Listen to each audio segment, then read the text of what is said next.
musim depan Marcelino akan bisa berganti baju dari dulu hijau ke biru kan. Seperti halnya Rahmat Irianto kan.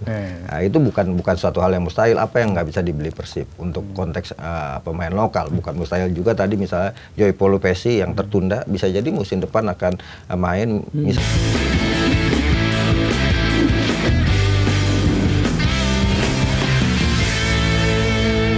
Ini kan kalau misalnya Persib nantinya bisa hat-trick juara Super League musim ini, Persib akan tampil kembali di playoff ACL 2 musim depan. Betul. Ya. Nah ini dengan komposisi skuad sekarang, apakah mungkin Persib, kemungkinan mungkin kalau saya memandangnya, jika Persib benar juara dan akan tampil di playoff ACL 2 musim depan, kemungkinan pasti bakal ada perombakan di komposisi pemain asing. Ya. Nah kalau misalnya Mas Arul ngelihat gimana nih? Kira-kira kalau berdasarkan performa sampai saat ini, kita nggak usah lihat sampai performa sampai akhir musim, siapa aja sih pemain asing bakal dilepas Persib di musim panas ini nanti? Terkhusus pemain asing nih? Pemain asing aja dulu, nggak bukan pemain lokal. Oke. Tetap sih masalah gini, pemain Persib itu kuncinya ini kurangnya satu menurut gua, DM. Gelandang bertahan yang bener, tapi kan lokal. Lokal. Nah kan kabarnya pengen datengin Paulo Pessi yang kemarin di Januari, cuma ya ada komunikasi cuman tertunda. Cuma kalau misal ditanya mau buang siapa, pemain asing, kemungkinan paling mungkin itu pemain depan pasti. Antara Barros atau Ramon. Kalau menurut gue ya. Cuma ya problemnya di belakangnya udah solid banget nih, karena satu dia punya pemain yang versatile ya, si Putro sama Reinders. Itu Barba juga bisa main di fullback kiri kan. Ya, cuma masalahnya di depan aja. Depan ini pemainnya tuh nggak jelek, cuma nggak konsisten bang. Kalau itu kata yang bisa pas ya. Dibilang jelek nggak, cuma ya gitu. Kalau lagi bagus-bagus, renggang. Itu yang gue tonton ya. Itu. Kalau saya ngelihat Persib ini skuadnya mewah, tapi untuk di Super League. Artinya untuk di Champion League, Persib masih harus melakukan perombakan, bukan cuma di posisi pemain asing. Kalau perlu juga di pemain lokal gitu kan, pemain-pemain yang benar-benar bisa mengangkat Persib di level Asia. Kalau 2 musim terakhir ini kan pertama gugur di penyisian grup. Sekarang sudah ada kemajuan lolos 16 besar juara gitu grup kan. Malah kan. Iya, dengan posisi juara grup. Tapi kan kemudian kekalahan dari Rancaburi 0-3, kemudian hanya menang 1-0 di kandang. Ini menggambarkan bahwa klub sepak bola kita Indonesia ini masih ketinggalan sama Thailand gitu kan. Ada lagi beberapa tim, Vietnam juga punya tim yang sangat bagus, bahkan Singapura yang kompetisinya biasa-biasa aja masih bisa meloloskan Lion City.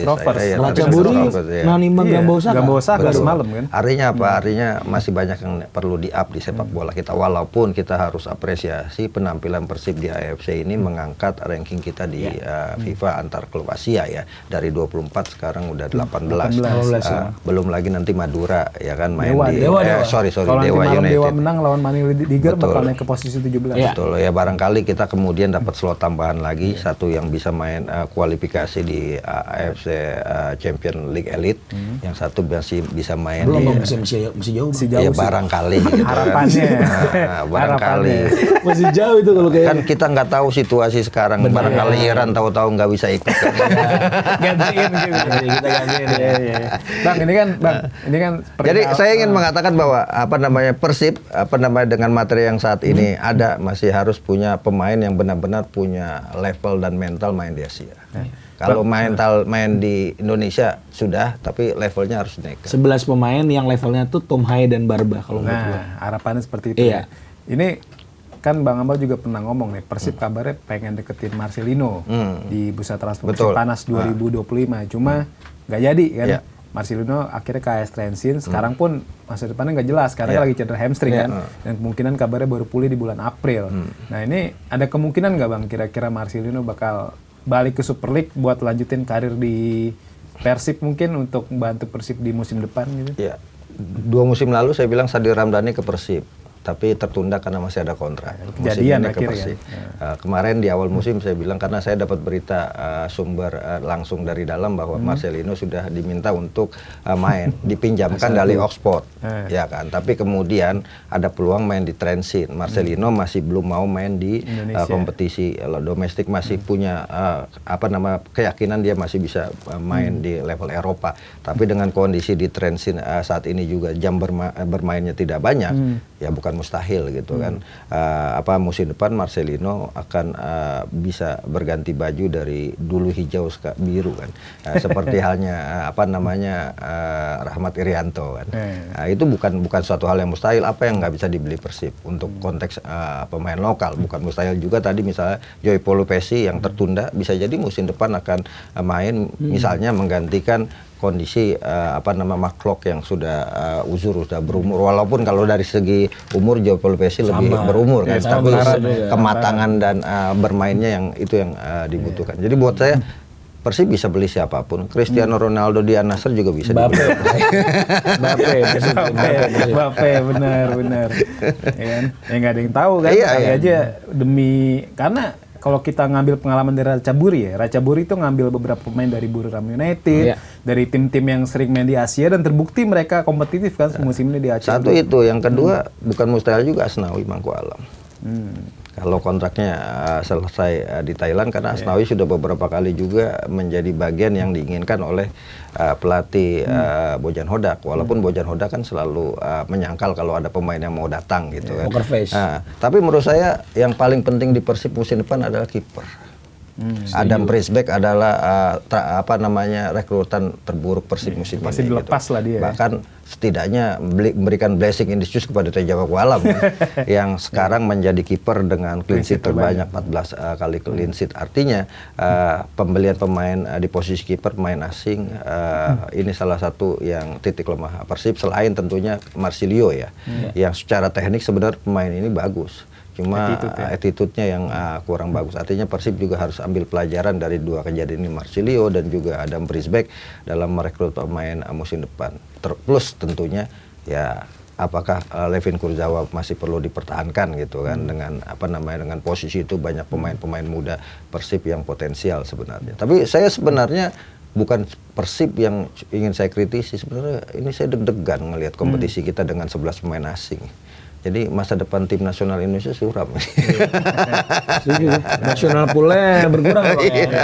Karena di Persib aja kan dengan 7 pemain asing plus beberapa pemain turunan ya. Kayak Tom Haye, Eliano itu Mark Lok juga. Terus juga makin mengebiri talenta lokal ya kan. Betul. Sekarang Persib aja paling cuma Kakang, itu juga kemungkinan untuk memenuhi regulasi U23 aja kan. Terbukti ketika main di ACL 2 Kakak nggak main kan. Di fullback-nya kok nggak Putros ya Eliano gitu. Nah ini Bang Kemal, Mas Arul, ini kan Persib JDT nih, maksudnya seberangnya dari Indonesia. Semalam tuh menang lawan Savres Hiroshima kan. 3-1 di leg pertama 16 besar ACL Elite. Ini levelnya di atas ACL 2. Di liga lokal mereka sudah 11 musim, bahkan lagi OTW 12 musim nih udah nggak tersentuh lah di Liga Malaysia. Sedangkan di ACL Elite juga mereka oke lah, musim lalu masuk 16 besar, musim ini juga kemungkinan lolos ke 8 besar. Nah ini kira-kira apa sih yang dibutuhkan Persib untuk bisa menyamai level JDT gitu, Mas Arul, gimana? Itu tadi gue bilang, kalau misalnya sampai ke JDT berarti mau jadi pejuang tunggal ya. Jadi menjadikan Super League Liga Tani berarti. Ya dengan semua resource yang Persib punya, ya dia harus bisa memaksimalkan 11 pemain asing ini dengan benar. Datangin bener-bener first team quality player untuk di Liga bisa, di ACL juga bisa. Betul. Harus kayak gitu. Kalau enggak, kalau datanginnya pemain asing yang kentang ya, jadi dibilang yang tadi kayak Barros, Berginho yang kadang bagus kadang enggak, itu kan nanggung tuh. Datengin pemain yang selevel Barba tuh. Bisa pasti kalau misalnya resource yang digunakan mah. Berarti kan balik lagi ke uang berarti. Iya. Kan kabarnya juga Persib ya alokasi dananya katanya udah terkunci nih. Misal musim ini alokasi dananya itu untuk back sama gelandang, makanya di depannya agak kurang. Makanya nih ya musim depan harapannya bisa lebih merata ya. Bang Kemal gimana ngeliatnya? Yang dibutuhkan Persib investor. Udah poin banget. Iya dong. Kan sepak bola butuh uang kan. Kalau kita lihat klub-klub Arab sekarang kan luar biasa kan ada uangnya. Jadi Persib punya cita-cita mau rekrut siapa kalau secara finansial tidak cukup seperti tadi dikatakan terbatas untuk 2 pemain dengan harga sekian-sekian.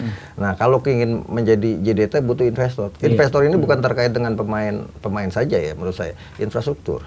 Ya kan camp latihan. Kalau JDT kan walaupun dia super power sendiri di Malaysia, tapi mereka membangun itu dengan pondasi yang sangat kuat kan. Akademinya luar biasa, kemudian camp latihannya luar biasa, pemain-pemainnya juga sangat luar biasa. Saya mengatakan bahwa sebenarnya JDT ini ya Bayern München-nya di Bundesliga gitu kan. Yang bagus-bagus pasti diambil ke JDT dari hasil produk mereka. Artinya apa? Butuh proses yang panjang buat Persib untuk untuk bisa kemudian menyamai JDT ya kalau menurut saya. Artinya 2-3 tahun ini yang dibutuhkan adalah satu investor. Jadi kalau Persib buka sahamnya untuk kemudian dibeli dengan investor-investor yang punya uang, Timur Tengah gitu kan, Syekh Timur Tengah bukan cuma di puncak aja ya. Benar. Ada parfum memang ya. Itu bukan mustahil kalau kemudian dibuka keran itu karena bagaimanapun Persib nilai jualnya tinggi di Asia aja mereka jadi klub dengan supporter paling besar kan gitu. Dan ini yang merupakan nilai jual tertinggi Persib. Bahkan kita aja selalu sering ngomongin Persib dalam berbagai aspek, baik itu sisi baiknya maupun sisi buruknya akan selalu menjadi perhatian ya, topik panas. Artinya nilai plus ini ada di Persib. Bukan cuma Persib sih, saya berharap sebenarnya ya model rivalnya Persija gitu, Persebaya coba punya visi yang sama untuk membangun pondasi yang kuat tentang industri sepak bola kita. Sehingga kemudian dulu kan kita sangat luar biasa untuk dulu ya waktu masih zaman-zaman tahun 80-an ada Keramaian udah 3 berlian, kemudian PSMS kita bisa sampai 4 besar semifinal Liga Champion Asia. Sekarang kan kita dalam posisi yang kemudian tertinggal dari negara-negara lain. Artinya perlu visi yang sama dari seluruh pengurus sepak bola kita untuk membangun fondasi dasar sepak bolanya. Jangan lagi ada anak-anak papa, anak mama gitu. Nah, itu kalau itunya udah bisa dibenahi, anak papa, anak mama, anak tante, itu udah sepak bola kita punya potensi besar. Gua sih nggak tahu yang maksudnya anak papa itu, Bang. Biar Bang Akmal itu.